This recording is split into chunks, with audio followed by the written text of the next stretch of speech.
Howdy, I'm Kate Kavanaugh, and you're listening to the Mind, Body, and Soil podcast, where we're laying the groundwork for our land, ourselves, and for generations to come by looking at the way every thread of life is connected to one another. Communities above ground mirror the communities below the soil, which mirror the vast community of the cosmos. As the saying goes, as above, so below. Join me as we take a curious journey into agriculture, biology, history, spirituality, health, and so much more. I can't wait to unearth all of these incredible topics alongside you. Hello and welcome to the Groundwork Podcast, formerly the Mind, Body, and Soil podcast, on its ever-slow journey of rebranding. I am your host, Kate Kavanaugh, and it is such a pleasure to be here with you today. I know that oftentimes one of the things I am trying to describe on the podcast through the many incredible guests that we have here is how deeply interconnected and intertwined we are with this earth. In fact, I think of the tagline of this podcast as the threads of what it means to be humans woven into this earth. The other morning, I went for a really long hike, and it was 7 a.m., and there were still cobwebs spanning across the trail of this mountain. And it was a really hot day. I think it got up to 96 degrees. And so even at 7 a.m., it was 80 and about 100% humidity. And I was sweating and I wasn't wearing very many clothes. And I could feel these webs clinging to my skin. And they were so fine, so gossamer thread-like that I couldn't quite tease them off of me. I couldn't find them, but I could feel them. And as I was hiking, it really became clear to me that we truly are woven into this earth, that with every action, we are affecting an interconnected community of our environment.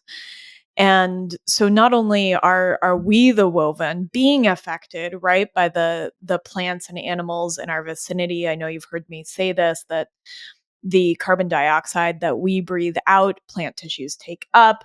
The oxygen that we breathe in, part of plant tissues, not to mention all of the different bacteria that we are breathing in and bringing into our esophagus and then into our digestive tract through food, through breath, through our hugs and interactions with others, right? And so that's just kind of the immediate way that it affects this thing that we perceive as our person.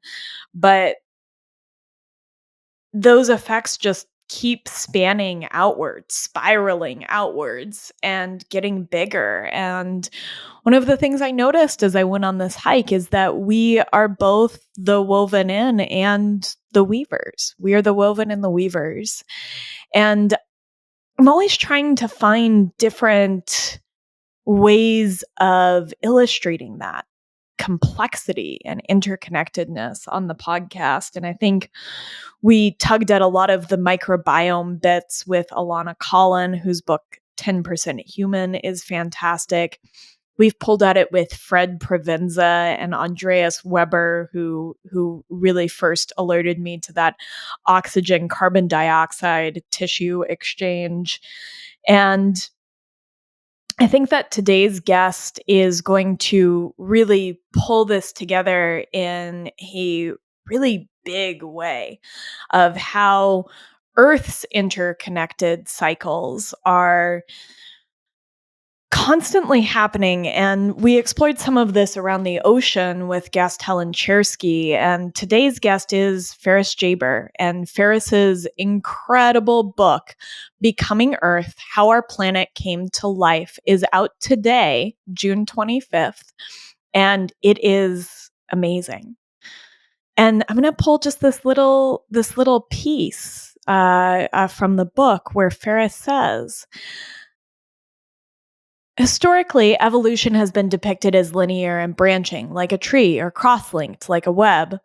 Although those metaphors certainly capture many evolutionary processes, others are much more sinuous, even circular. Again and again, life and environment alter each other through feedback loops. And I think that something that Ferris did absolutely incredibly, jaw-droppingly, is to explain a sort of multiplicity, interconnectedness, cooperativeness, mutualism. This idea that life begets life and is interwoven in a complex way that we can only begin to tease apart. And something that I've come back to that Ferris talks about directly is the idea that dust from the Sahara, soil from Saharan Africa, travels across the ocean where it actually feeds phytoplankton and then fertilizes the Amazon, which the transpiration that happens in the Amazon of trees releasing water into the air and nucleating clouds with a certain bacteria then waters our crops here in the Midwest of the United States. And so we just really, I think, have just a cursory understanding of how interconnected this web of life is. And Ferris's book is all about that. And he does such an incredible job of building those connections even within the narrative and the actual structure of the writing inside of the book. And it is just so well done. Ferris's work has spanned a lot of different articles in publications like the New York Times and Harper's Bazaar, and they are all excellent. I just think that Ferris is someone who is really incredible, and this book is what an opening piece. This is his first book, and it's a stunner. So I cannot wait for you to read about this circularity and this cooperation and this complexity that we all get to be a part of. That we are both the weavers and the woven. And I think that this is something that I've been trying to define for myself, just even on a small scale. And yesterday, I had a huge storm blow through the farm, and it took down two really precious trees. And it was funny because immediately the goats were thrilled to begin to eat the leaves. And as I took a chainsaw and began to break down the tree today, I thought about all of the ways that that wood was going to get used in my life, that it would go into a fireplace, that ash would eventually go back to plants. And so I think that we have the possibility of experiencing this on smaller scales, even just with turning vegetable scraps into compost and then adding that to our garden, of seeing some of that circularity and how interconnected some matter is in general. I also think that our sponsors, before we get to the actual interview, I do want to mention this. I think that our sponsors illustrate this really beautifully. And so I just want to thank from the bottom of my heart, both Redmond Real Salt and Sundries Farm Garlic for sponsoring this episode. I have some really cool stories about how these two awesome businesses are illustrating our interconnectedness and nutrient cycling in the earth that are embedded in this episode. And it's such a huge thing for me, for you to support these awesome businesses that are supporting this podcast. So if you can check that out, I would be much appreciated. And the other great way that you can support this podcast is by hitting subscribe, following along, and leaving a rating and review if that calls to you.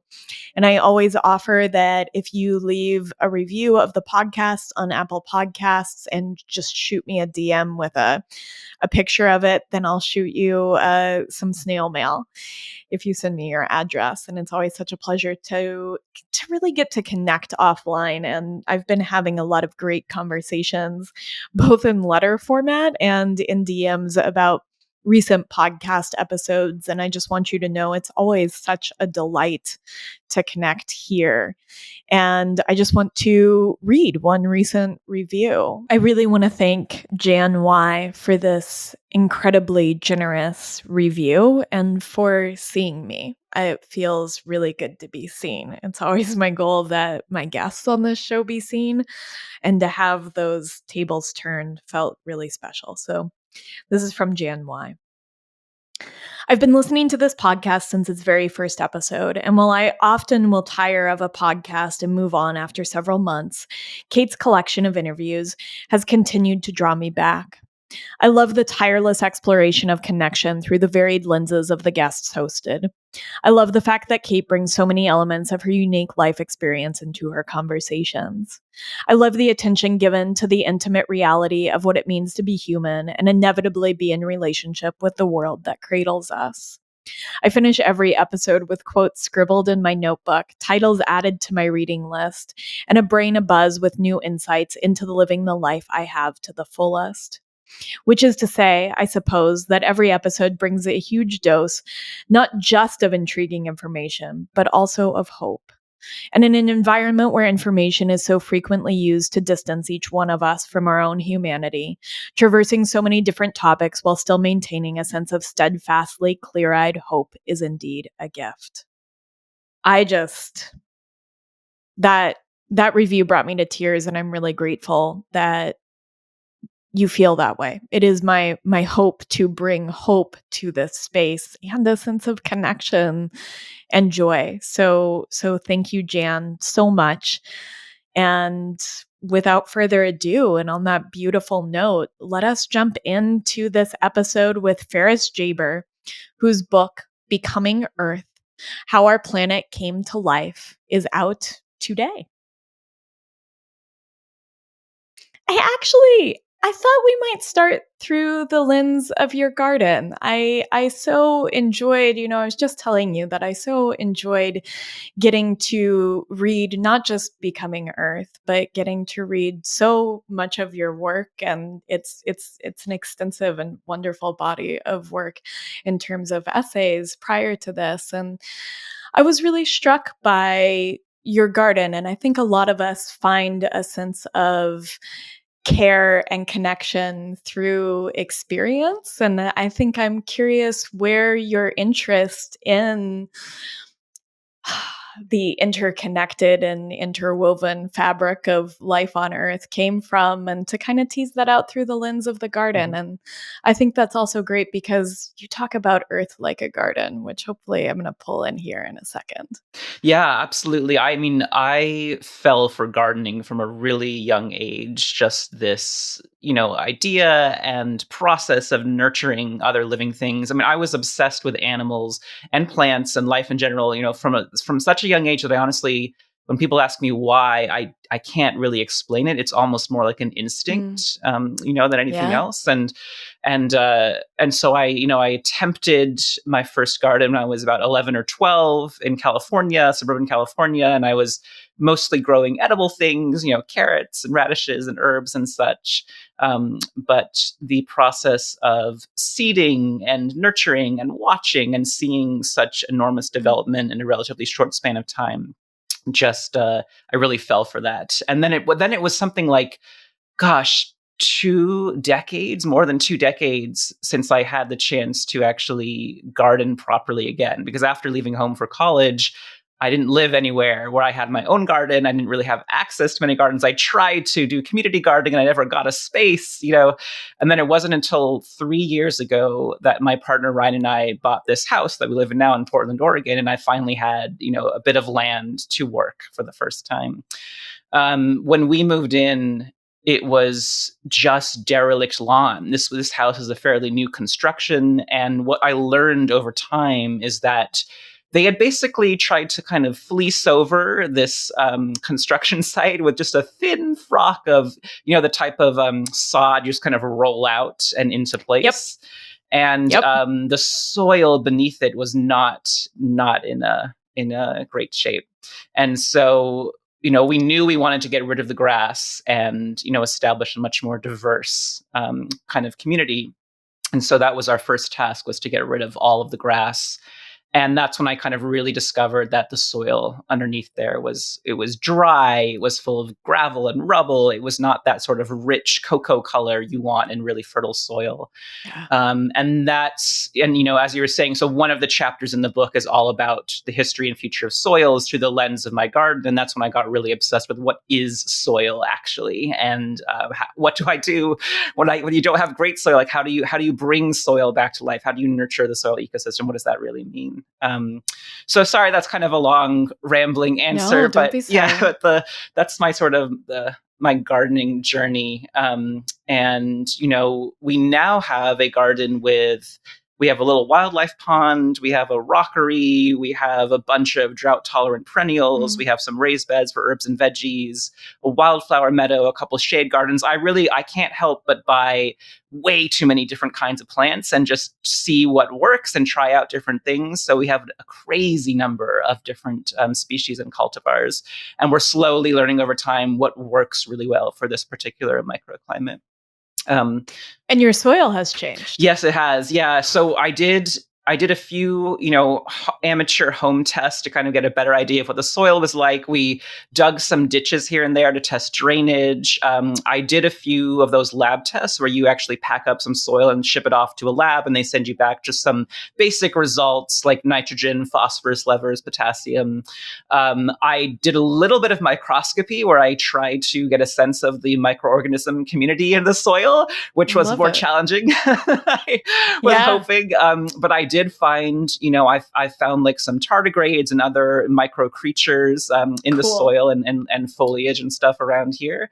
And I can just tell from the texture and color and feel of the soil, which is, one of the main ways that actually soil scientists initially test soil, that it is starting to change. And I think from what I learned, the most important thing was establishing this kind of mantle, this living cloak of vegetation on top of the soil.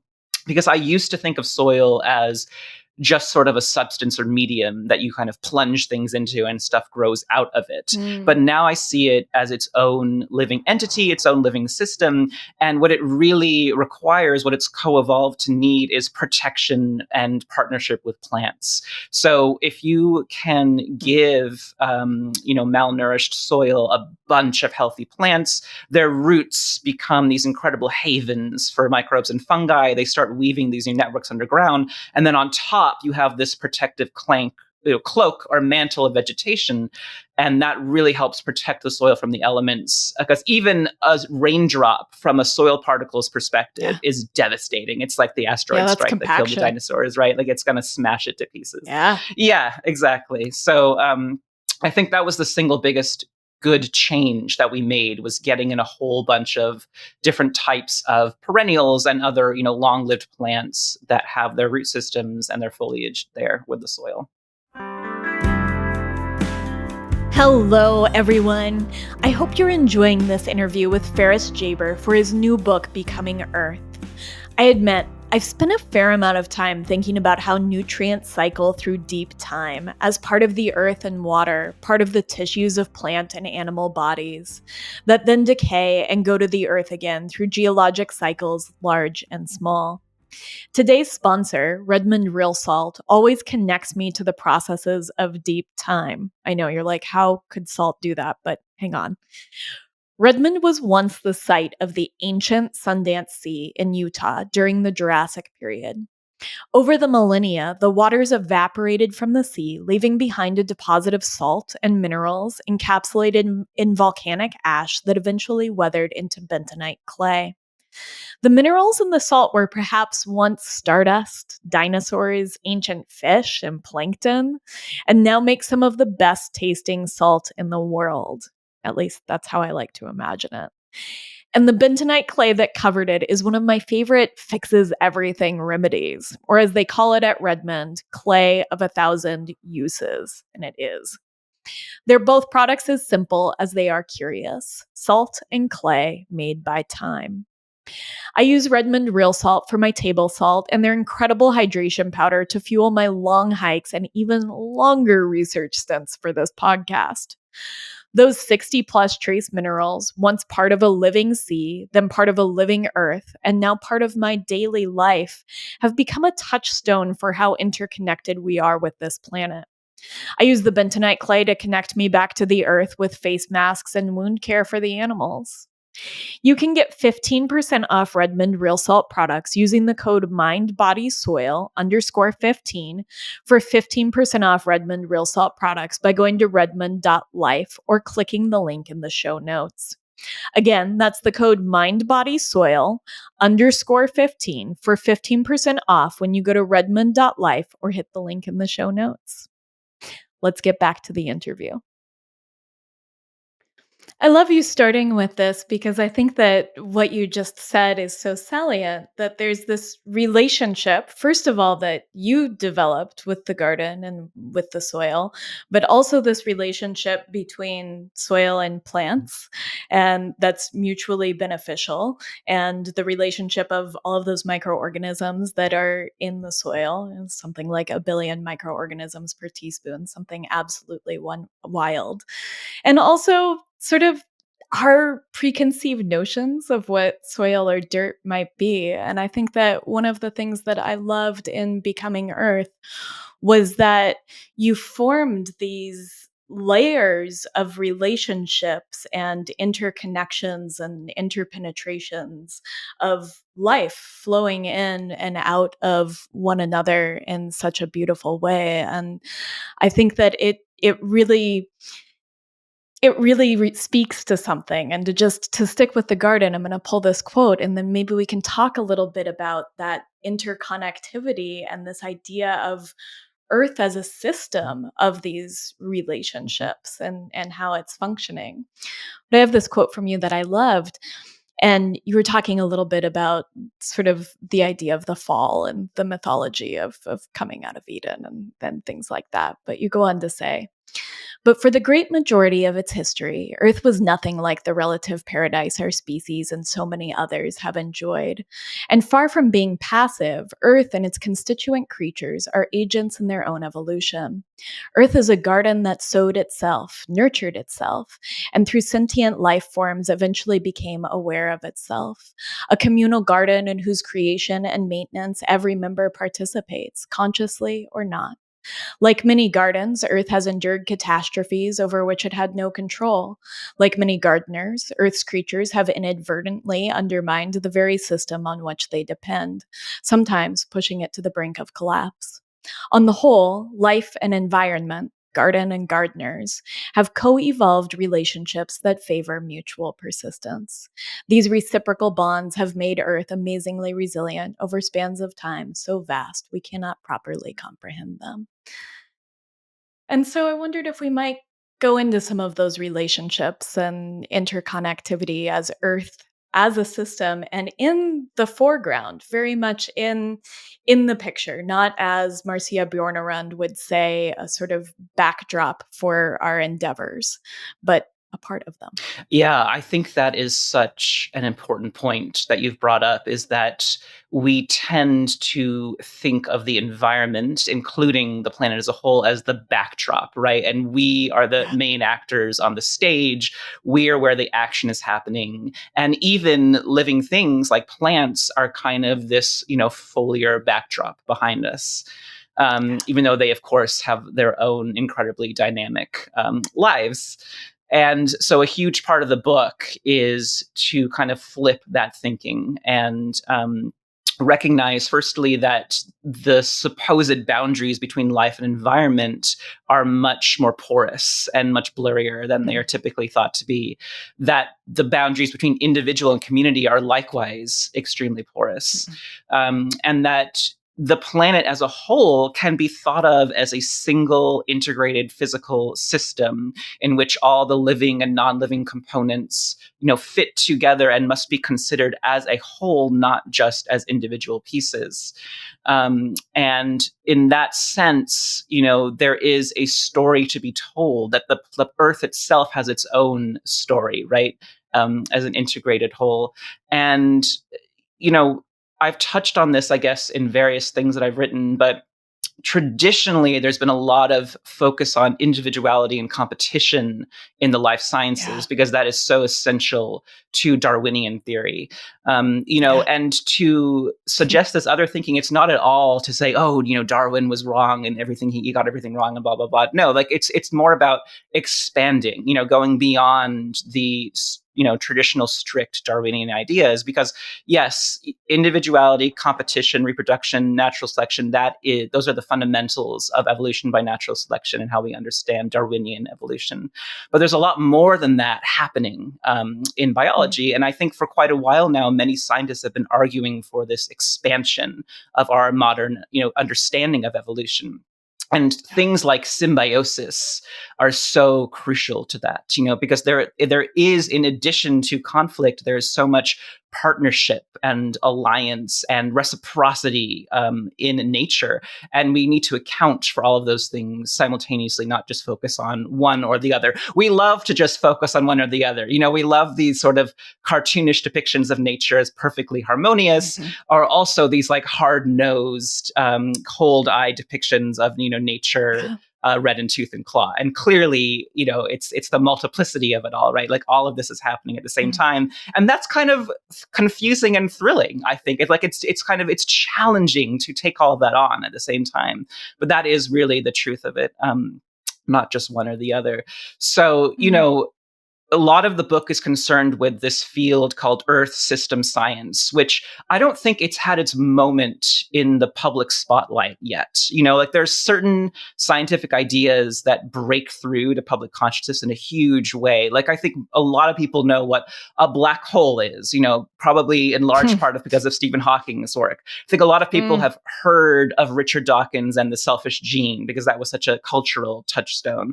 The microbiome has exploded in popularity and knowledge in the past decade. But Earth system science, I don't know if that's quite as well known yet. I don't know if this kind of holistic thinking and interconnectivity as a, genuine, legitimate, mainstream modern science is understood by the general public yet. And part of what I'm trying to do is bring that into greater awareness. And there are so many amazing feedbacks and processes and systems within this, greater Earth system that I think should be taught in elementary school as fundamental as the water cycle. Like when we were learning about the water cycle, we can all remember those simple charts and block arrows and everything. We should be learning about the planetary thermostat, or the deep time carbon cycle. Like we should be learning about these incredibly important processes and feedbacks and systems that are so crucial to understand right now when we have messed them up so badly, when our species has done so much to throw them for a loop. And then we're trying to figure out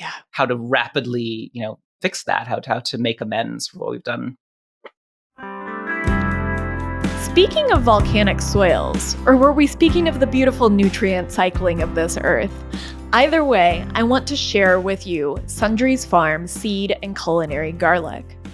In the Hagerman Valley of Idaho, perched above the Snake River, former podcast guest Rob Kropfel and his incredibly talented wife, Jillian Lakuski, with their daughter and livestock, tend garlic. And this hand-grown garlic is not just grown with love, but with joy.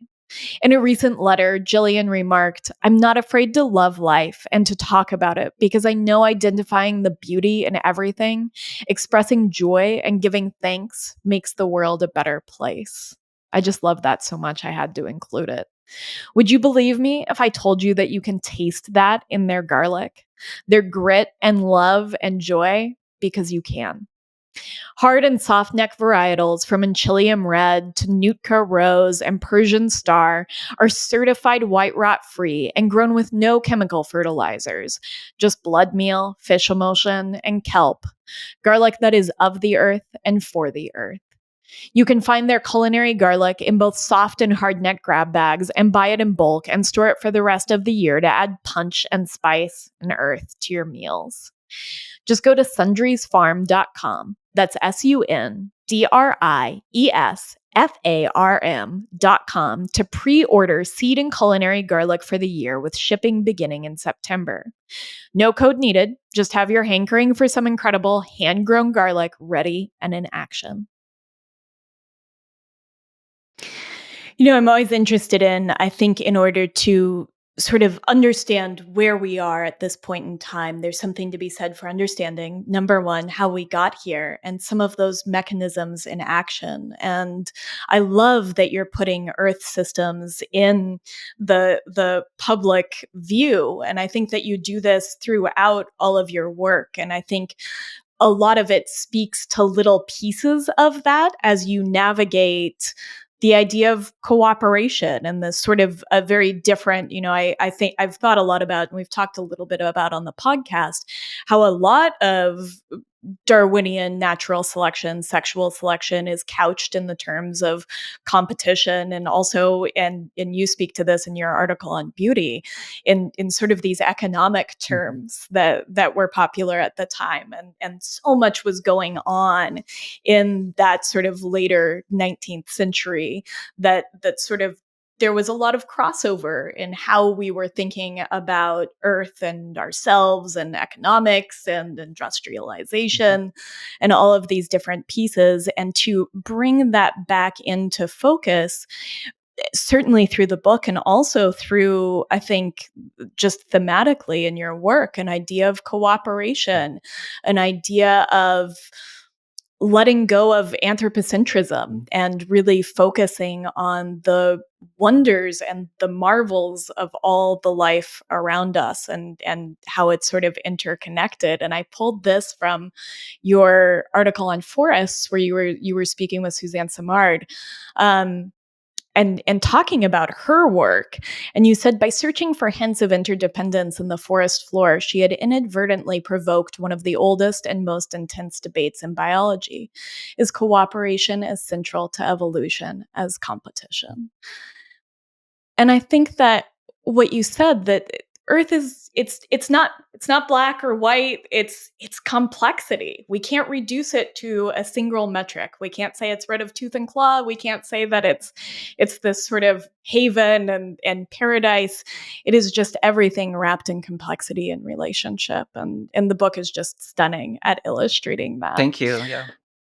Yeah. I actually think let's go to kind of one of my favorite things that really stood out to me for some reason as I was reading was plankton. And I think they illustrate some of the circularity and complexity and interconnectedness throughout deep time and geological cycles so beautifully. And I was struck that when you piece together plankton throughout the book, they have this incredible journey through deep time where they go from ocean to rock to fertilizer for a forest and back again. And maybe you and I could talk through some of that, or if you wanted to walk us through that, just kind of as an example of how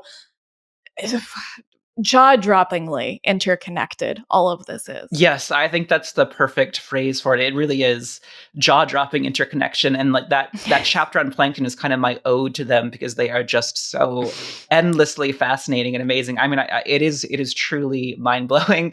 I mean, so first of all, if we take the broadest definition of plankton, which is basically like if we include all the little, microscopic floating beings out there, drifting and floating beings out there, then they really are the first organisms that ever came into existence on the planet.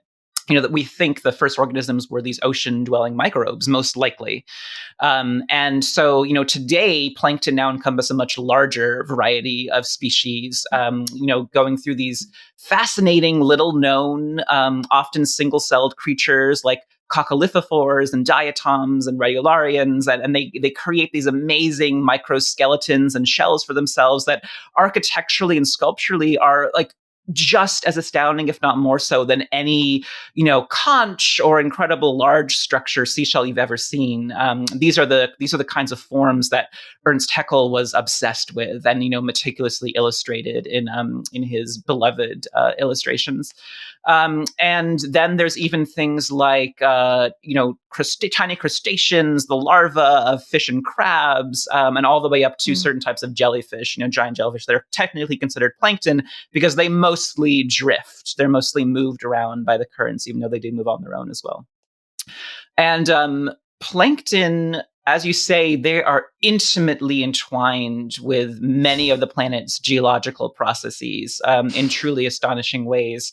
So, first of all, I love to think of, the ocean. There's like this invisible microscopic forest just enmeshed throughout the entire ocean surface, which is photosynthetic plankton that are constantly channeling energy from the sun, using it to perform photosynthesis, using it to live and survive, but creating this kind of planetary productivity, right? Scientists like to think of all of the collective photosynthetic activity on the planet at the same time. And all of these ocean plants, these ocean plankton, are just as powerful as all of the land plants, even though the land plants vastly outweigh them in terms of mass and weight. Plants with woody tissues actually constitute the by far the largest amount of biomass on the planet. Nothing comes close to matching them. But all of the photosynthetic plankton in the oceans are just as productive because they turn over, like they live much shorter lives and they reproduce much more quickly. So they are producing about equal amounts of oxygen, and they're performing about equal amounts of photosynthesis to the land plants. And then the planet's climate has a lot to do with how carbon moves in and out of different reservoirs. So there's a reservoir in the atmosphere, in the soils and crust, in living matter, in the oceans. And plankton are a huge part of how that carbon cycles through the planet, because they are continuously using carbon that's dissolved into the ocean surface to perform photosynthesis. And when they die and sink, they accumulate in layers of muck and sediment on the ocean floor. And these layers petrify over time. They get compressed and hardened into stone. Eventually, they get subducted into the planet's interior, and they're lifted to the surface again through tectonic activity or through volcanoes. So the entirety of the White Cliffs of Dover, which are made of limestone, along with the majority of limestone formations across the planet, including major chunks of the Alps, it's not just stone. It's actually a massive trove of fossils, of microfossils. The entirety of the cliffs are made of the compacted remains of these plankton called coccolithophores that encase themselves in little bits of limestone, of chalk. They make these little scales for themselves to protect themselves. And our original chalk is the original chalk, exactly. Something that you illustrate, and so does Helen Chersky in The Blue Machine. She has a beautiful chapter on coccolithophores. Oh wow, yeah, and I'm forgetting who it is, but there's a famous science fiction writer who I think draws on this as well. There's a certain book in which it's partially set on the ancient limestone, and then they draw magic from the life that was embedded in this limestone. So if you scrape a bit of the White Cliffs of Dover off and you look at it under an electron microscope, like an extremely powerful microscope, you can see the remains of these coccolithophore fossils. And sometimes you can even find in the cliffs or in like really deep ocean sediments an intact fossil coccolithophore with all of its little scales still on there, and they look like petrified doilies. They're as delicate as lace, but they're made of mineral.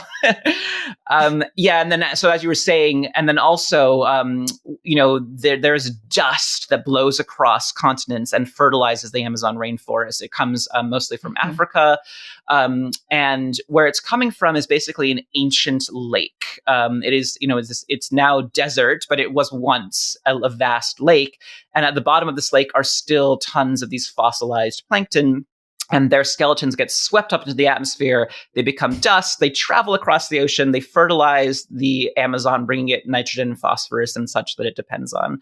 So plankton they're everywhere. They're moving around all the time through water and air and soil. And they've been wrapped up with the planet's geological processes for at least 3.5 billion, probably 4 billion years, something like that. Wow.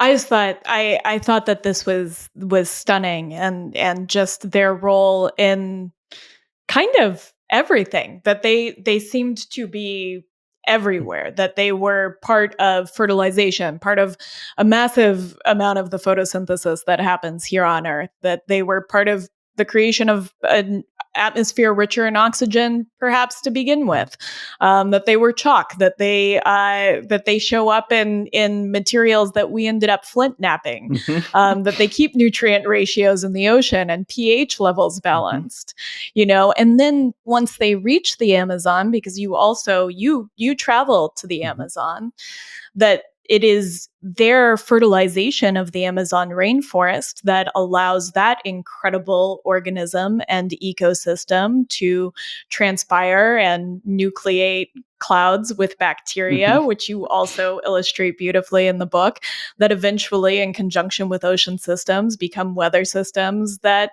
rain on fields in the Midwest. Yeah. And yeah. Yeah, the connections. I know. It's just astounding when you think of all those connections. And like you were saying, that's right. So plankton were involved in probably the single most profound change in the planet's history, which, is the oxygenation of Earth. And if we travel back to the beginning of Earth's earliest chapters, there was essentially no oxygen in the atmosphere whatsoever. And the sky was probably this hazy orange. And it wasn't until cyanobacteria essentially invented photosynthesis and started to output oxygen, that the atmosphere started to change. It started to shift towards the blue end of the spectrum. It started to become a much more, high oxygen environment.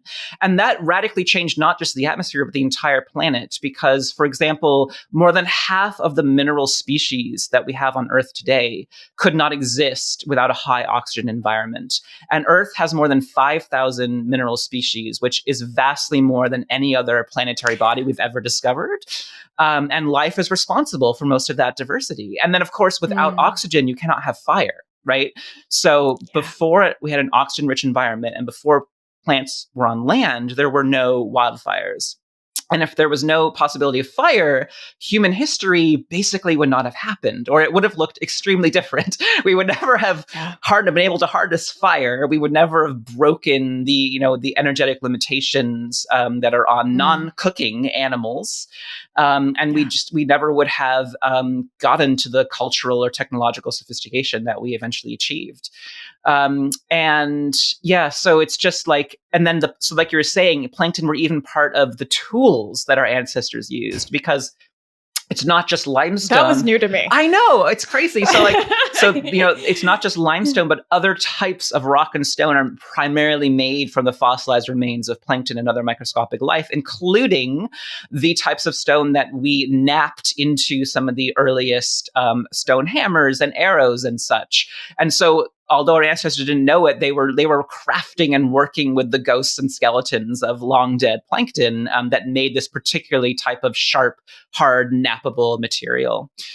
So they are absolutely woven into our evolutionary history as well. And we're still using them today. And I first want to touch on, I think that you covered this sort of the growing up of Earth really beautifully.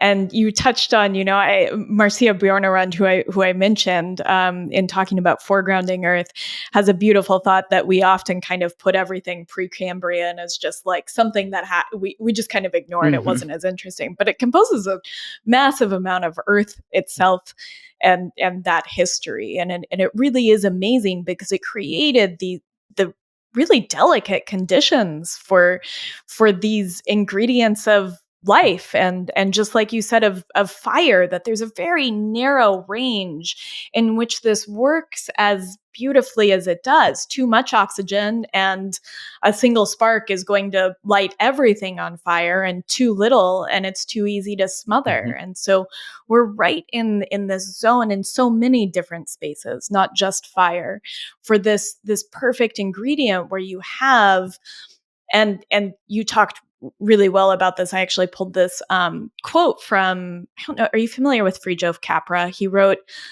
one of my favorite books, which is actually a textbook called The Systems View of Life, that is about systems and sort of the rise of systems thinking and Earth systems. And it was the first time that I was introduced to the Gaia hypothesis and to James Lovelock, amongst other things. But he has this great quote where life creates the conditions for its own existence.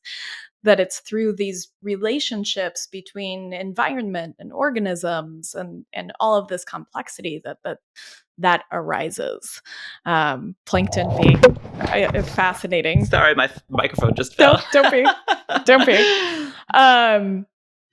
I'll kind of go back and I'll just say plankton being this fascinating vehicle for telling that story, because they appear in all of these different places, in which I think I would be remiss if I don't mention, and I loved that you included this too, because they come back in some other ways as plastic, that plankton are a part of the oil beneath our, and how biomass has turned into, over millions of years, petroleum underneath the Earth's surface.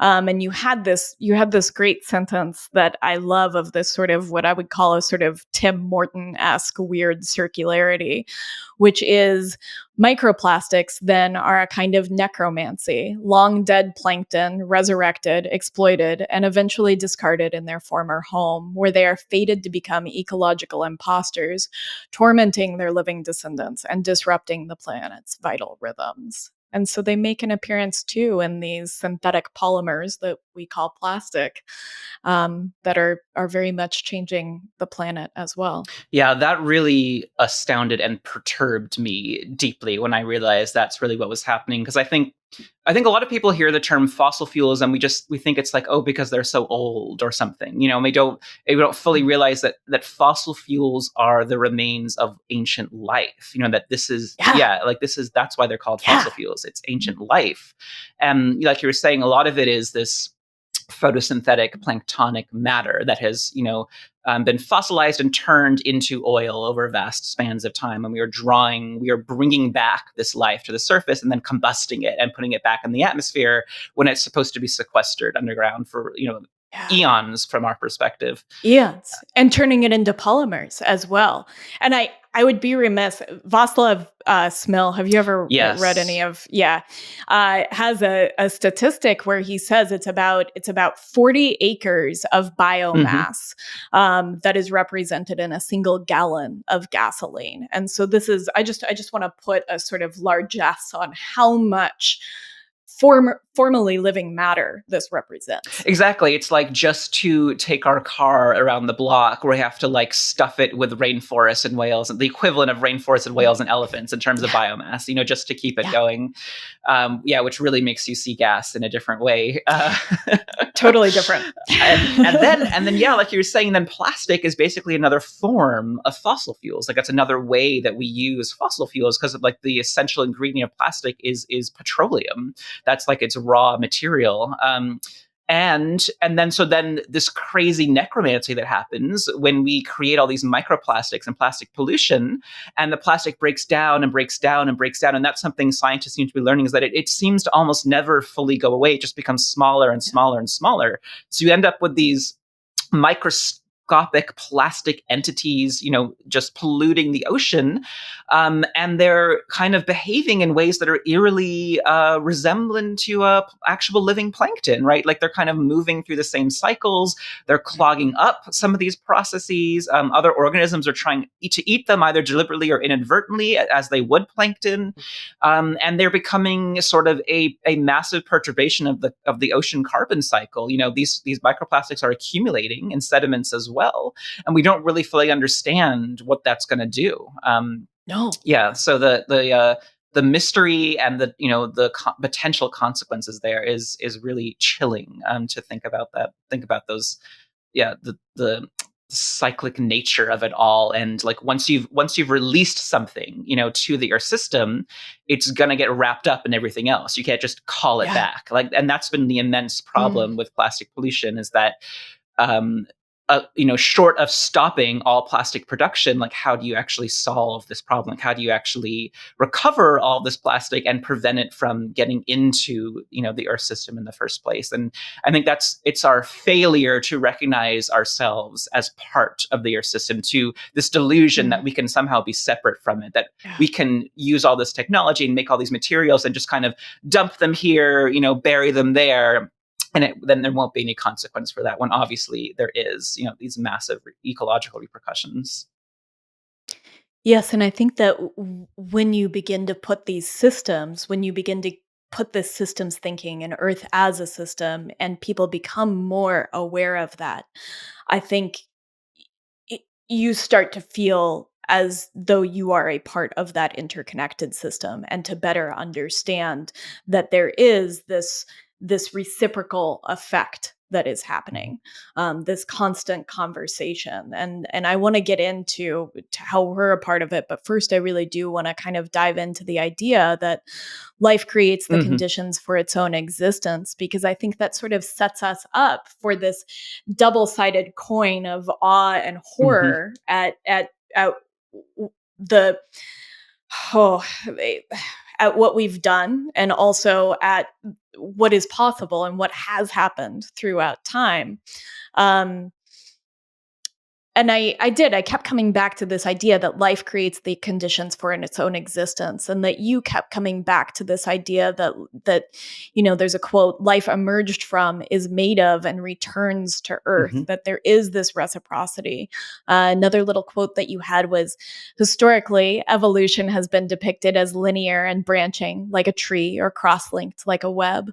Although those metaphors certainly capture many evolutionary processes, others are much more sinuous, even circular. Again and again, life and environment alter each other through feedback Hmm. loops, of Yes. which we are very much a part. Yeah, this idea is so integral to the book, to Gaia, and to my own kind of entry into all of these concepts. Because I mean, I really fell in love with all these ideas through the Amazon rainforest, and Mm. the fact that the Amazon generates about half of the rain that falls on its canopy, the fact that scientists speak of it as a biogeochemical reactor that has persisted in a coherent form for more than 50 million years, as a Mm. predominant feature of the Cenozoic biosphere.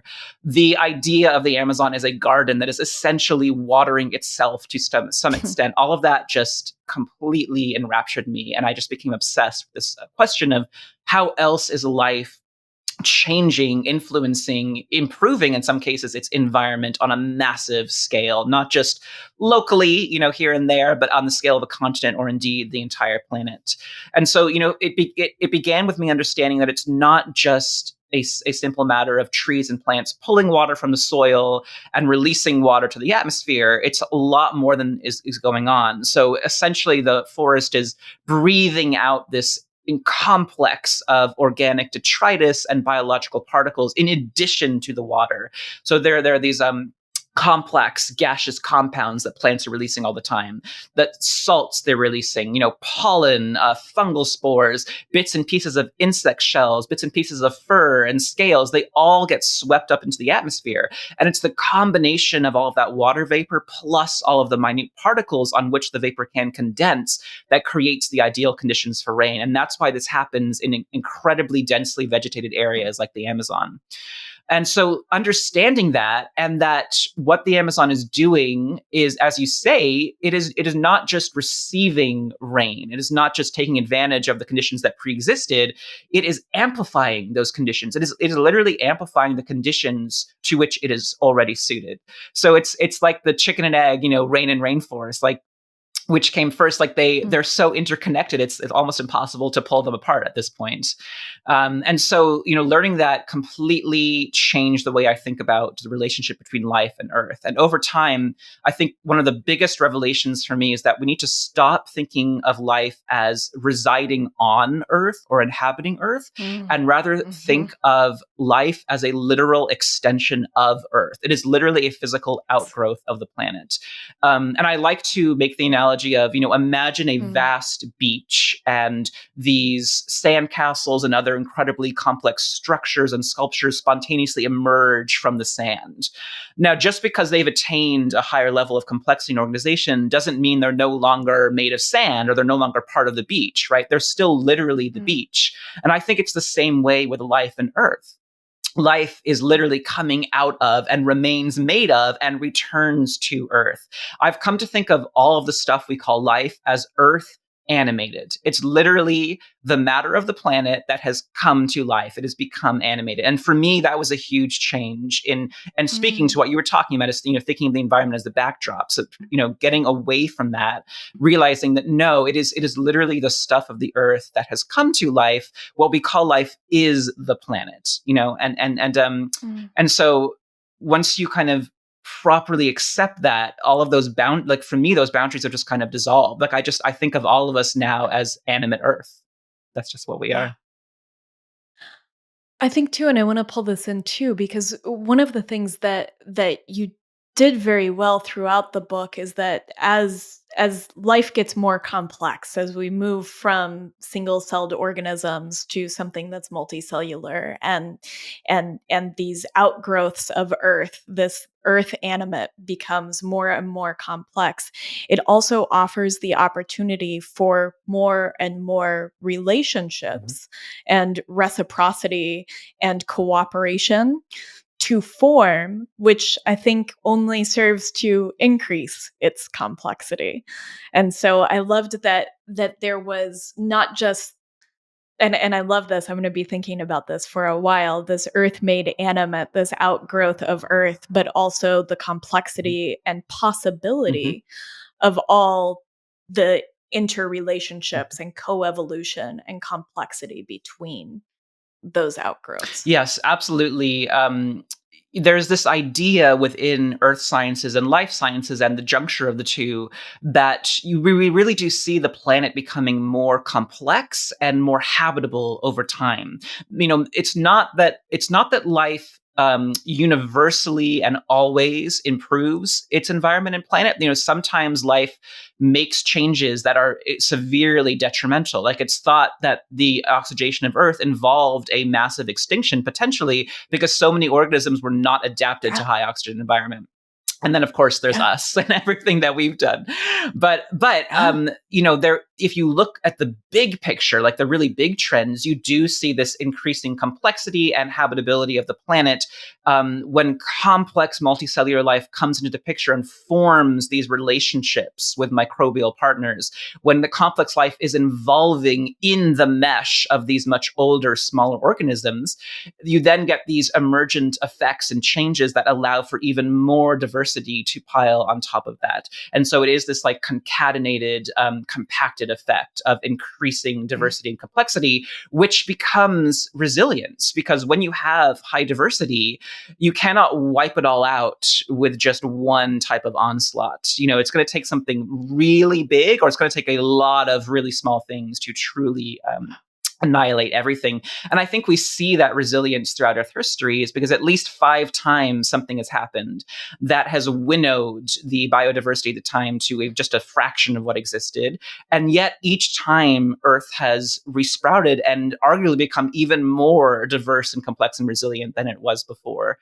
And so, this idea also of, life creating the conditions for its existence or improving them or changing them, this was part of what was so initially controversial about the way Lovelock articulated Gaia in the very beginning. Because he himself admitted he did make some sort of mistakes with his initial articulation, and he later recanted those and refined his ideas over time. But basically, in the very beginning, the way he stated it was that life is deliberately altering the planet in order to benefit itself. And for many scientists, this was too tautological. This was too goal-oriented and purpose-driven, which is not really the way that life and evolution works.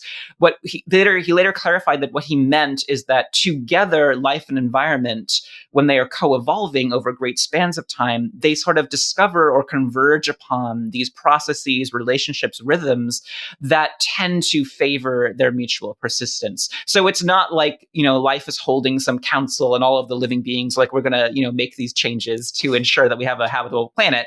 But there are these inevitable processes that are related to evolution by natural selection that influence it, that are happening in tandem with it, that result in these emergent effects we only see at the level of ecosystems or planets. And so it is truly astonishing what can happen when you have the high level of complexity and diversity that you're referring to. We get these emergent level effects and properties and processes and relationships that you simply cannot have with a much simpler system. The complexity is so essential to it. Yeah, and then to weave that into the complexity throughout geological time too. Mm-hmm. That this is which you illustrated really well with the plankton. That I mean, it is just. I just think it's so beautiful. And that's always what I come back to. I mean, it's just so almost so unimaginable. It's that jaw droppingness. And I loved that toward the end in the epilogue, you were able to visit with Lovelock before his death, and to just it. I mean it. It had a sort of conviviality that you were just there sort of having tea with him and sharing a little bit about where his mind was towards the end there. And because I think that something that I noticed throughout all of your work is it's speaking to the way that science shifts and grows, and that it itself is not fixed, and that our understanding becomes deeper and hopefully becomes more complex in the way that we tease this out. And I think that you have profiled many people that are grappling with and really illuminating complexity, both grappling and illuminating in such a beautiful way. Yeah, I do think I am drawn to scientists who are challenging the status quo in some ways. Their ideas are provocative at the very least because they're not yet textbook science. But there's a lot of evidence mounting to support them, but there's still a lot of debate going on at the same time. And I find that intellectual space particularly thrilling. I mean, there's a huge service and value to synthesizing what is already textbook science, what is already known and very well accepted. But I'm really interested in where are we kind of coming up against and pushing the limits of our current knowledge? Who are the people working in this space? What is kind of the history of the larger community's reaction to these ideas? And Lovelock was certainly a very maverick, independent, controversial thinker and figure. Yes. And he's so interesting because he was a medical doctor, an engineer, an inventor, and an author. He wasn't a biologist. He wasn't an ecologist. Mm-hmm. He took a much more physicist's view of life and what does it mean to be alive, the kind of thinking that Schrodinger would take, and so for him, so for him, it's like life is not restricted to biological organisms. It can be a more broad phenomenon, than that. We need to expand our concept of what life is. And in the book, I talk a bit about systems thinking, like you're talking about, but thinking of life as a kind of system that sustains itself, right? So life is it's really a process more than a property or a noun. It's more of a verb. It's something that matter or systems are doing. And so what we call life, they tend to be these systems that sustain themselves. We know that our universe is hurtling inescapably towards maximum entropy. Everything's going to fall apart eventually. Yep. But in the meantime, we have these amazing things called life. And they are systems that use free energy to maintain what would otherwise be an improbably high level of complexity and organization. And they do that, temporarily, but at the scale of ecosystems and planets, we see this incredible longevity and resilience and endurance. I've actually, one question that fascinates me is not just what are the oldest organisms on the planet, but what are the oldest ecosystems on the planet? What are the oldest living communities? There are coral reefs that are thought to be continuously growing for something like 40 to 50,000 years.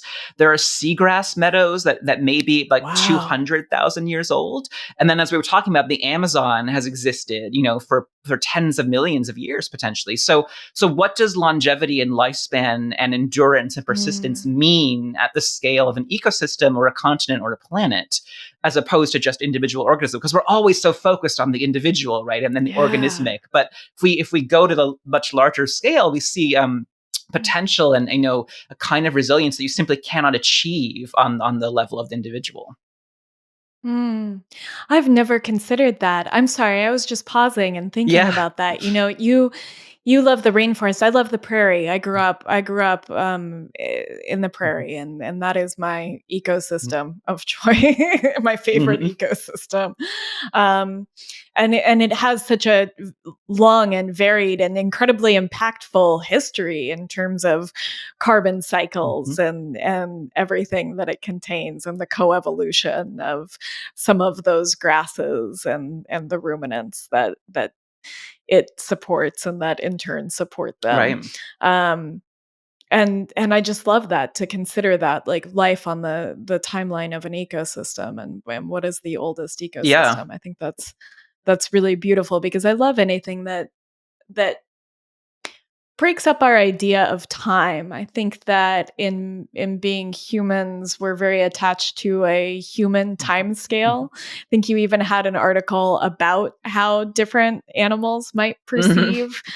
might perceive time, which was fantastic, because I think it's important to remember that our concept of time is incredibly limited, and it is a short thing here to be a Mhm. human, which is wondrous and amazing. And yet I think we get caught in only the I in short-term thinking, when really there's something to be said to think like an ecosystem, or to think, as Marcia Bjornerand says, in sort of geological Mhm. time.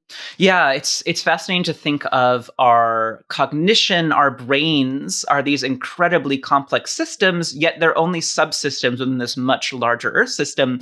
And so we Yeah. evolved, our brains literally evolved to perceive reality, to perceive time and space in a particular way that is most advantageous to us in terms of sort of an organism surviving day to day, moment to moment.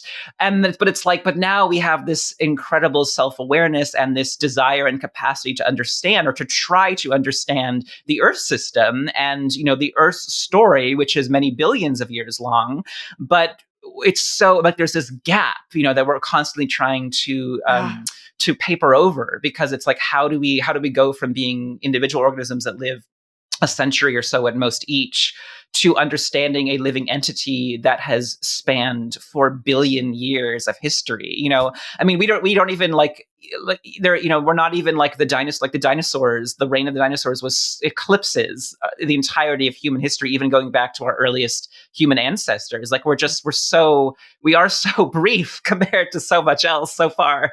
Mhm. And yeah, I constantly long for a greater cognitive ability to truly understand these timescales, which are so essential to understanding Earth history and all these ideas that we are talking about. But I Mm. constantly bumping up against my own cognitive limitations. But I guess that's just part of being a human on this planet. So fortunately, we do have a lot of tools and systems, workarounds. Like I don't know if we're ever really going to get there, but we have a lot of workarounds that are helpful.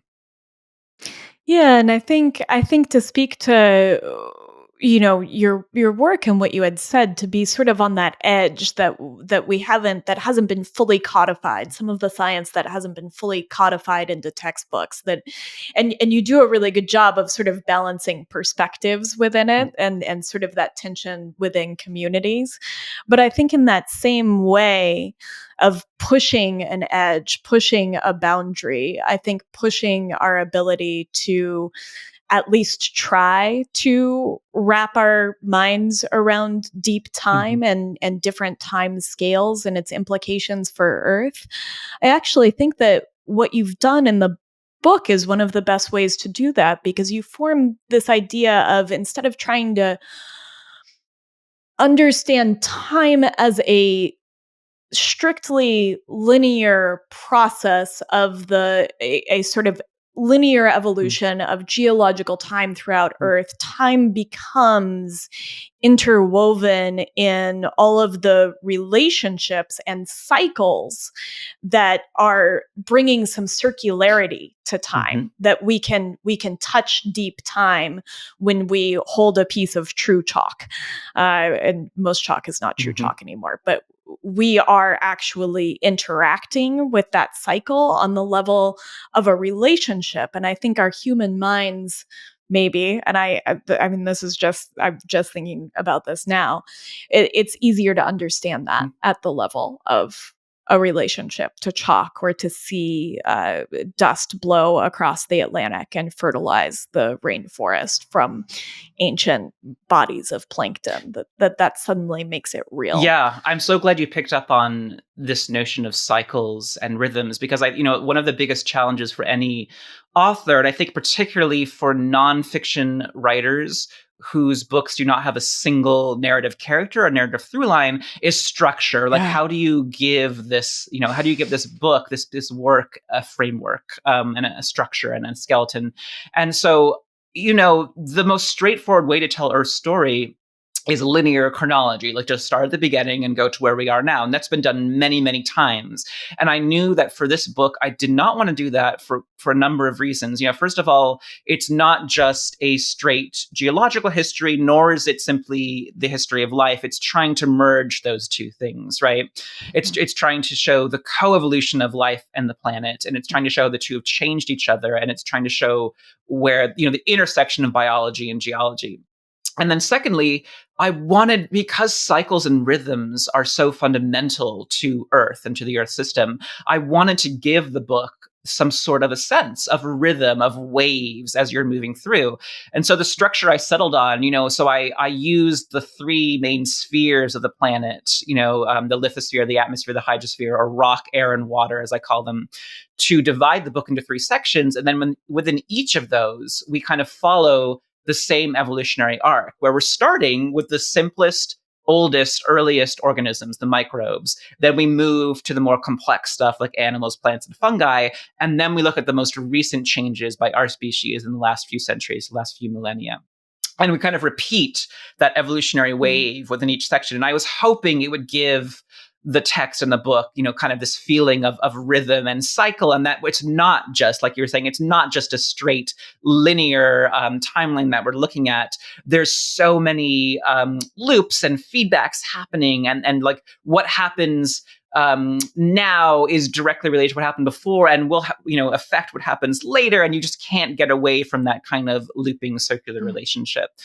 So I'm glad that that the importance of rhythm and cycle is coming through to some extent.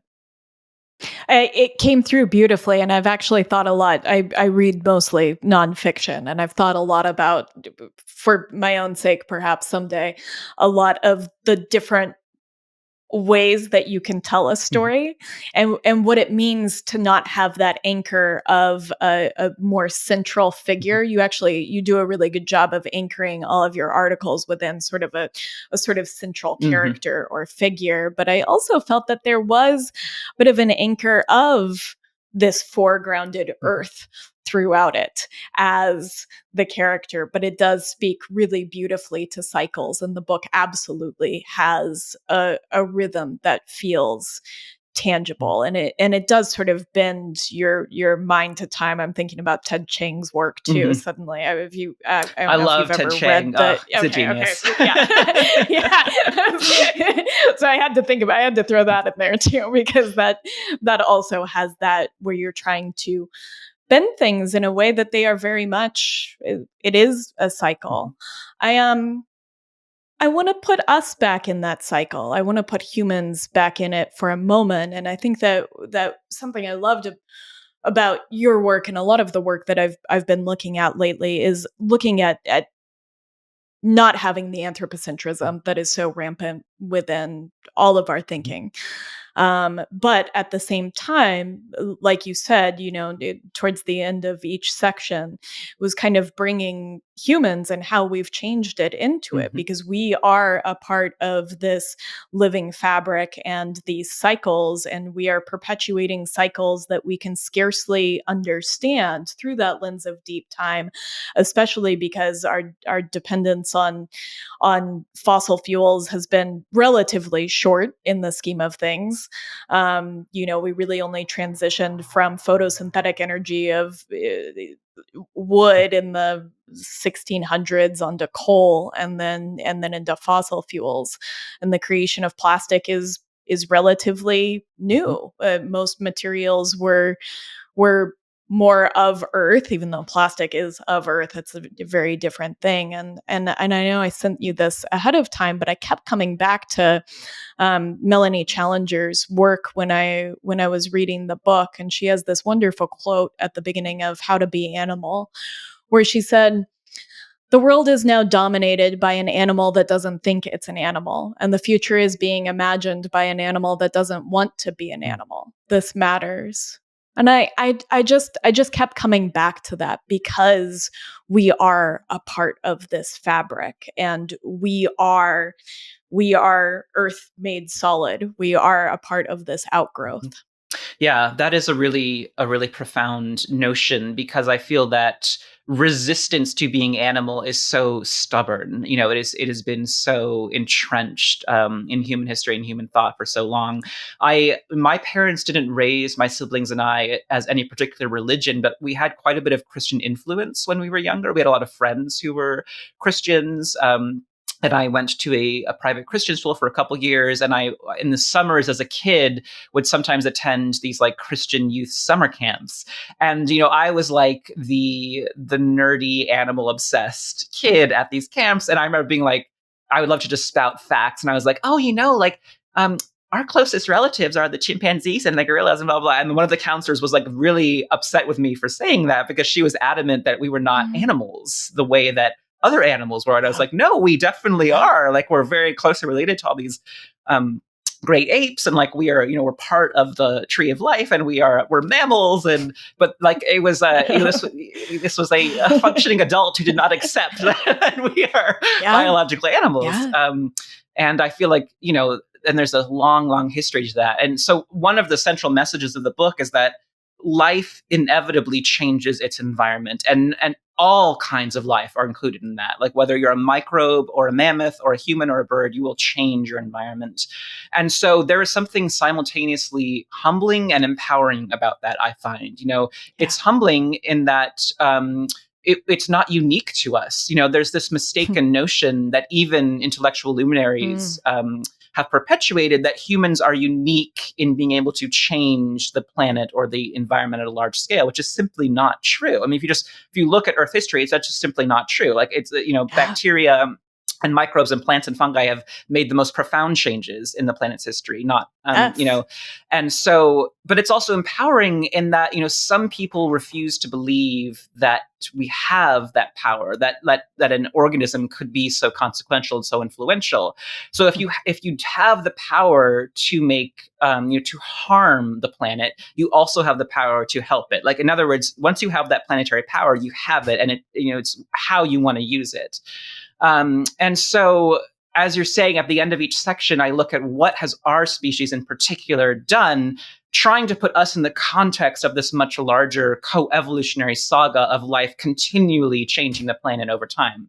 And while we are not categorically unique from other life in changing the planet or the environment, I do think we are unique in the combined scale and speed and diversity of our changes. Because as far as I can tell, no previous life form has ever changed so many layers, so many aspects of the planet so quickly, and so thoroughly. Like, every layer of the planet we've been able to access, whether it's the highest part of the atmosphere or the deepest recesses of the crust, we have altered it in some way. Whether it's microplastics in the clouds or the mines that we have dug miles down. We've just completely transformed the planet, and we've done it in just a couple of centuries, whereas most previous life forms have required at least millions of years, sometimes longer, to Yeah. make these types of changes. And Yeah, it is astonishing also that it is a single species doing this, because in the past, so many of these changes were, if not strictly collaborative, at least communal enterprises, right? It was like microbes and fungi and plants making a lot of different changes simultaneously. And so that is, that's encompassing a massive range of different species, whereas we are a single species that has made all of these changes very, very rapidly. And so that is unprecedented in the history of our planet. And I believe even just looking at the volume of carbon we've put in the atmosphere, it's possible, some earth scientists think it's possible that going back more than 4 billion years, nothing in the planet's history has ever injected that volume of carbon into the atmosphere that quickly. Like, there's never been a geological event that has done the equivalent of that, which is just astonishing, because some of the, like, if you've ever read Peter Brannon's amazing book, The Ends of the World, which is all about the mass extinctions in Earth's history, and like really gives you a very vivid understanding. He's incredible at explaining Earth science. Like the kind of volcanic activity and tectonic activity and the asteroid strikes and all these other cataclysms that have happened that are so colossal we cannot even probably fathom them and have never experienced anything like them. Even those have not injected the same amount of carbon this quickly. You know what I mean? So it's that combination of volume and speed. And that is what is so terrifying about what we're doing right now, is that because it is unprecedented in that way, we cannot 100% predict exactly what's going to happen. We know, we know kind of like the basic patterns and properties, but there's a lot of potential consequences that we are not able to predict, and with any like high reliability. And that's kind of a big tension and discussion point right now, is, are we currently witnessing the entire climate sort of rapidly shift into a new state that's going to have all kinds of unpredictable consequences? Or are the kind of measurements we've been seeing recently in extreme weather events just kind of more short-term blips in a longer-term trend that is more predictable? And we honestly don't 100%, scientists don't 100% know what the answer to that is yet, but there's genuine reason for concern in that way. And we should not expect to be able to foresee everything that is going to happen from, as a consequence of our carbon emissions and other forms of ecological disruption.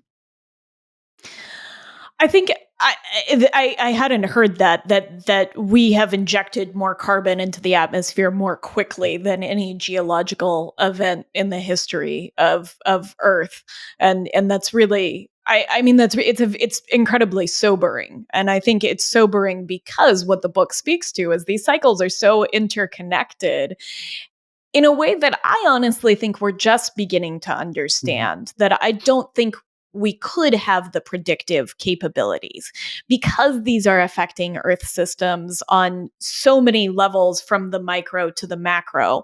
It would be, I think it would take a lot of hubris to say that we could definitively model that throughout time. And that's certainly my opinion. And I think that a lot of this hubris comes from a sort of human exceptionalism and an idea that we are not a part of this, that we are not an animal in this, that we are somehow above, that there is a hierarchy or even just a separateness. And I think that nature is a thing that exists out there. And I spent a lot of last year exploring the sort of porous boundary between self and other, that when you really start to look at it, it really dissolves.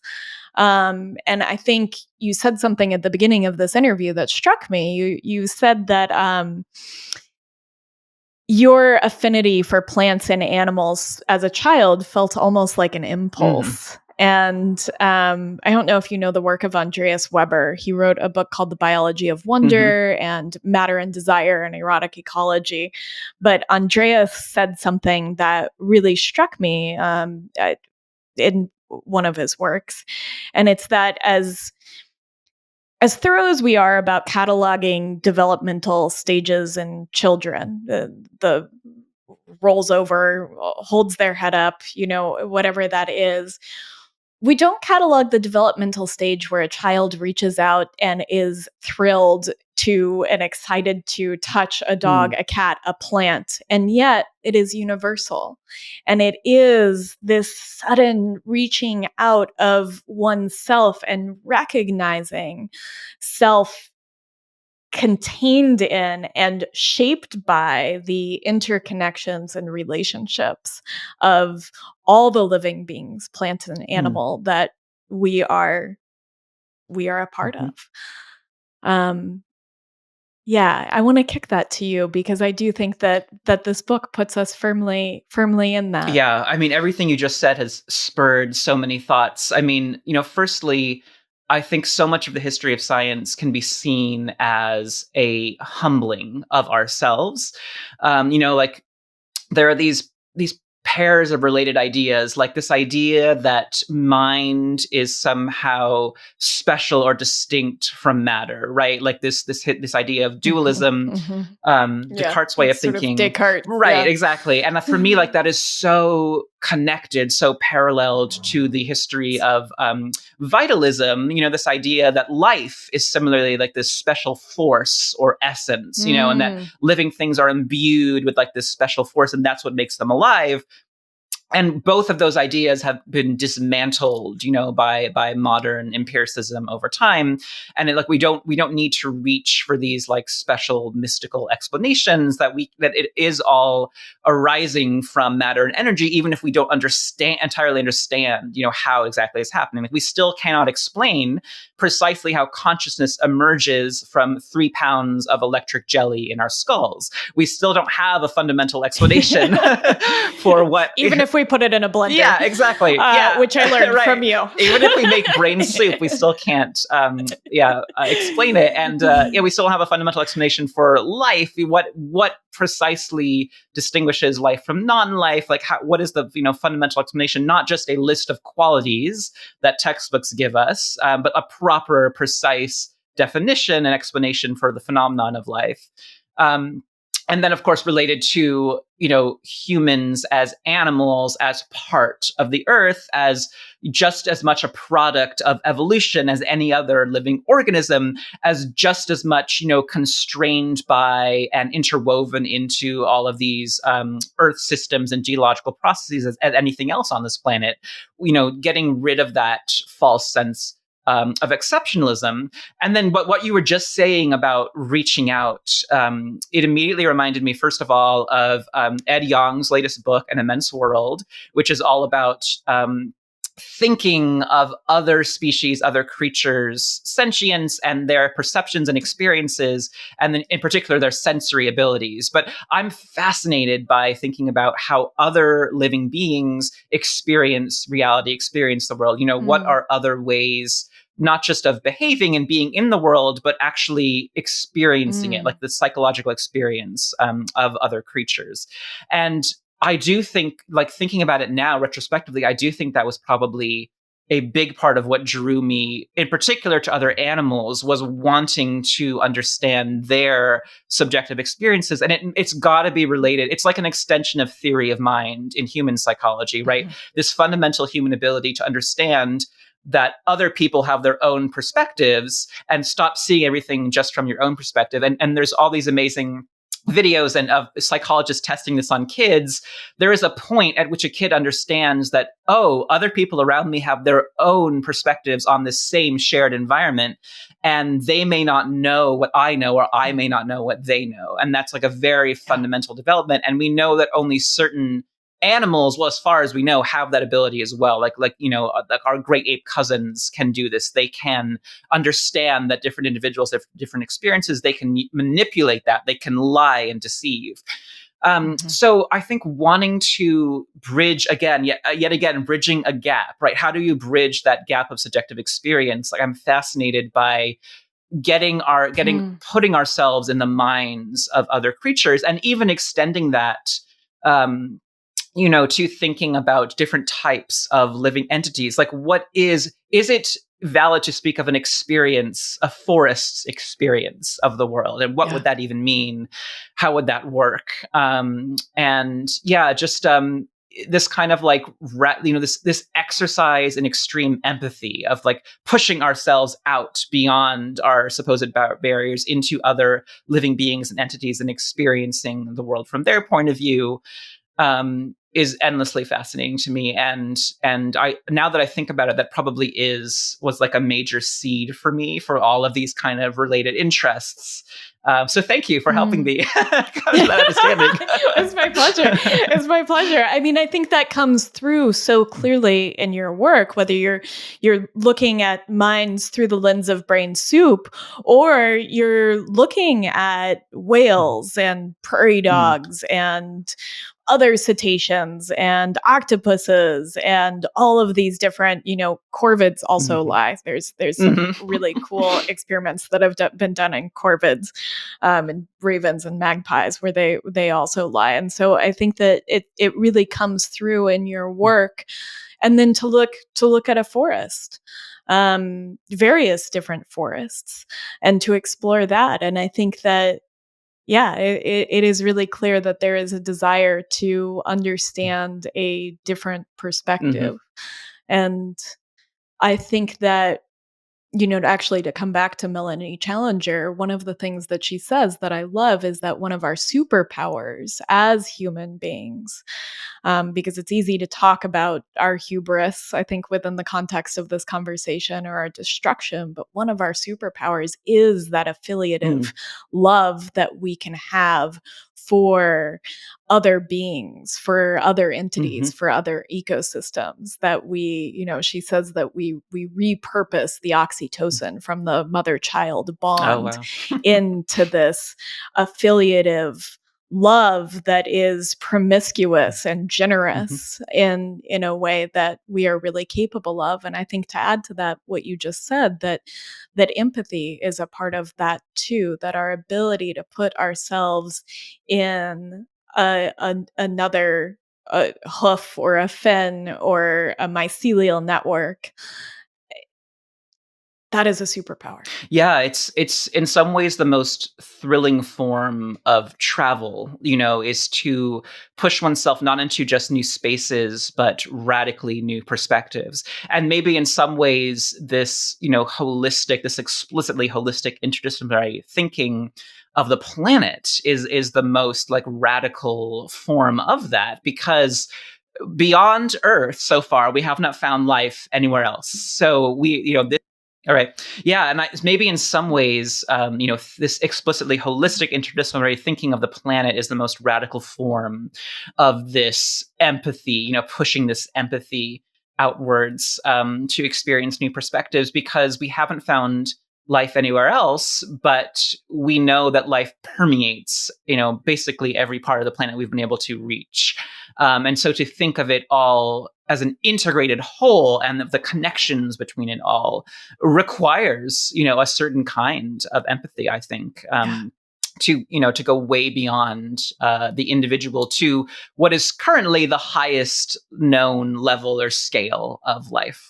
I love that. I love that. And to traverse up that scale into thinking of the Earth system, and to put ourselves in that perspective as well. I know we're getting close on time, and I want to begin to wrap up. And I have a place that I kind of want to wrap up with you. But before I go there, is there anything big that we've missed, or anything that's really percolating for you that you want to touch on? Let's see. We've covered a lot. Yeah, I think we've been really thorough. I mean, I think we really talked about a lot of the big stuff for sure. Yeah, and I hope what we're doing too is, I want to draw people into reading the book. I don't want to recount it in all of its beautiful detail, and I think I'll say here too, your wordsmithing, your creation of story, your technical skills are incredible. And I think getting to read this, and to then read all of the other pieces, or some of the other pieces that you've done, it really speaks to how well you craft things, and how lucid everything is, how visual your writing is, I think, in a way that offers that perspective, even just through the sort of hallucinatory act that is to read a good wordsmith on the page. And so Thank you so much. I really mean it. And I with that, because you've crafted such a good story, both here but also from this sort of bigger career perspective. I actually went back to, you wrote a whole story in Harper's about stories. Mm-hmm. And one of the questions that it was my friend James Connolly kind of brought this up for me, was asking ourselves, like, what would it mean to tell a new story? And I know that I sent you this morning that David Graeber quote, goes something Mm-hmm. along the lines of, we view ourselves as we can reimagine this story that we've been telling ourselves about Earth, and about our place in it. And I think that you do a good job of illustrating that through looking at the way that science evolves and shifts and change, and the stories that we tell ourselves within that shift. And so I pulled this quote because I think it just really hit me. Um, you say, like trees in a forest, we too are rooted in the living mesh of another organism, in a web of story. We give life to the stories we tell, imagining entire worlds and preserving them on rock, paper, and silicon. Stories sustain us. They open paths of clarity in the chaos of existence, maintain a record of human thought, and grant us the power to shape our perceptions of reality. The coevolution of humans and stories may not be one of the oldest partnerships in the history of life on Earth, but it is certainly one of the most robust. As a psychic creature simultaneously parasitizing and nourishing the human mind, narrative was so thoroughly successful that it is now all but inextricable from language and thought. Stories live through us, and we live through stories.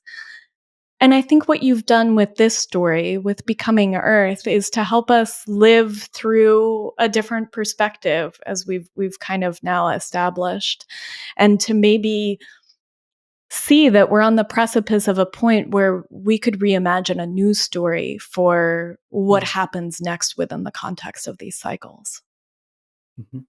Yeah, I mean, I think there's a really interesting relationship between stories and life, and the questions of what both are at the most fundamental level. And like nature and living creatures, stories, enraptured me, obsessed me from a very, very young age. And then, of course, eventually became central to my profession, my career. So, of course, I want to try to understand them at the deepest level possible.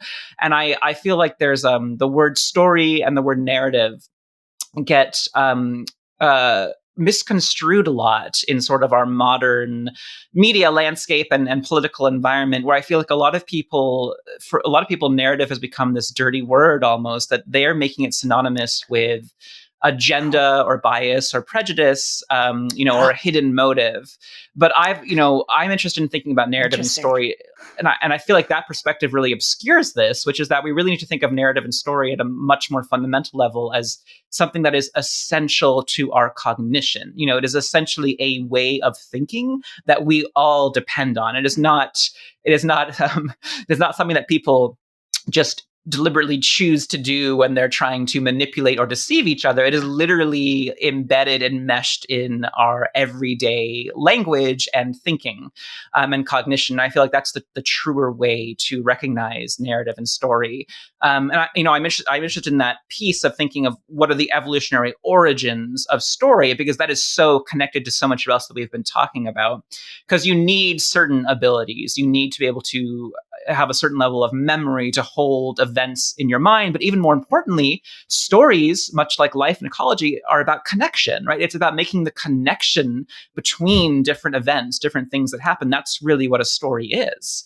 And so it's when we then learned to materialize stories, to give them physical form, So they were no longer attached only to our vocal cords and our memories and our oral traditions, but were now embedded, literally embedded carved into rock, inked on paper, whatever the physical form might be, scratched onto a disc that we send into the solar system. Onto a little bit of sand, made silicon chip on a computer. Exactly. Perhaps some plankton in there somewhere, probably. Now we've given the stories a physical form and an ability to endure and a longevity that they didn't even have before, that I think can even outlast us, right? Yeah. Like these stories we've broadcast into space or sent hurtling into space on physical objects, could it potentially outlast us, and certainly outlast us as individuals. And so I'm fascinated by this, this idea of the parallels between stories and life, living organisms, but also other kinds of life, the longevity of stories, the evolution of stories, how all of it is, tied up with our own evolutionary history. And then, as you beautifully put it, thinking of the book as attempting to tell a new story of the planet, not as a planet on which life happened, but as a planet that came to life itself. So thinking of the planet through that narrative lens in particular, giving it more agency in its own narrative history and evolution. The agency that it deserves, that has been there the whole time, but has been masked by our obsessive, our self-obsession and our own, our obsession with our own stories and us being the main actors and all that. Which, kind of beautifully brings everything we've been talking about together, because it's, it's like, we are animals. We are part of the Earth system. We are just one of the players, one of the many potential stewards within this vast communal garden. And we are a living part of an entity that is itself alive and that has a capacity to change itself. So Earth is a self-changing story in some respects, I suppose. It is a story that writes and changes itself, as it is happening, which is just really remarkable to think about, and what a privilege to be a part of that, right? To be a small part of that story. Yes, an honor to be an outgrowth of Earth here for this just short amount of time. I cannot thank you enough. This has been so delightful. It has been really, becoming Earth was delightful, and so was just the arc of your career and getting to explore your writing. And I would encourage all listeners, you have all of these resources in your website, and I'll link them in the show notes as well. But you really do perspective shifting, paradigm shifting work. And I just so appreciated getting this peek inside of your brain. And I can't wait for people to experience Becoming Earth, How Our Planet Came to Life, which is out on June 25th. And I don't know if this will air that day or before, but either way, I just would urge everyone to pick up this incredible book. Thank you. Thank you so much for having me. I mean, it's been absolute joy to speak with you. And I really appreciate you giving all the thought, not only to my work, but to these ideas, which I am likewise very excited for larger discussions about these ideas. And I really think that we are in the midst of kind of a resurgence of interest in these concepts. And I think we're going to see a wave of books, of articles, of essays, of talks about a lot of these ideas. And I'm really particularly excited for that. And no doubt there will be many, many guests that you can have on that can talk about these ideas as they're further developed. Yeah, well, you're starting us off on a great foot, and I really appreciate it. Anywhere else you want people to find you, we'll have links to the book, to your website, to some of these articles. But if they want to connect with you on social media, all of our favorite place, where can they find you? Yeah, I'm the same username on basically all social media. It's just my name, Ferris Jabr, and I'm on Twitter, Blue Sky, Mastodon, Threads, Instagram. I've kind of, just flung myself all out there. So. Yep, I love it. Well, Ferris, thank you so much, and can't wait for the book's release. Thank you. Thank you. Thank you so much for listening to this episode of the Mind, Body, and Soil podcast. If what you found resonated with you, may I ask that you share it with your friends or leave us a rating and review wherever you listen to podcasts? This act of reciprocity helps others find Mind, Body, and Soil. If you're looking for more, you can find us at groundworkcollective.com and at Kate_Kavanaugh, that's KATE_KAVANAUGH on Instagram. I would like to give a very special thank you to China and Seth Kent of the band All Right, All Right for the clips from their beautiful song Over the Edge from their album The Crucible. You can find them at All Right, All Right on Instagram and wherever you listen to music.